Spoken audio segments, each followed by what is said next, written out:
મારી રે ખાલી યાત્રા કરો, 1 મિનિટ યાત્રા કરો, 2,500 વર્ષ પાછા દાવ. આ કોઈ રાજકારણી ઊભો છે ને એમ નહીં કે મારા રાજ્યને બિહાર બનાવવું.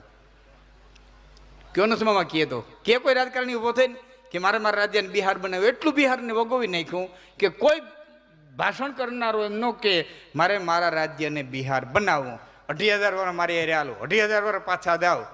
તો બિહાર એટલે પાટલીપુત્ર, બિહાર એટલે ચંદ્રગુપ્ત મૌર્ય, બિહાર એટલે બિંદુસાર, બિહાર એટલે સમ્રાટ અશોક, બિહાર એટલે ચાણક્ય, બિહાર એટલે નાલંદા વિદ્યાપીઠ કે જેમાં ચાણક્ય ભણ્યો ને પાછો જેમાં ચાણક્ય પ્રિન્સિપાલ બન્યો. અને પ્રિન્સિપાલ જ્યારે ચાણક્ય હતા ત્યારે 5,000 પ્રોફેસર હતા. વિદ્યાર્થી કેટલા હોય તમે ગણી લ્યો. ફરી વાર ગણાવું. બિહાર એટલે ચાણક્ય, બિહાર એટલે નાલંદા વિદ્યાપીઠ, બિહાર એટલે ભગવાન બુદ્ધ, બિહાર એટલે મહાવીર સ્વામી. અને ના સાધુએ એટલો વિહાર કર્યો કે આખા પ્રદેશનું નામ વિહાર પડી ગયું. વિહાર વિહાર વિહાર વિહાર વિહાર.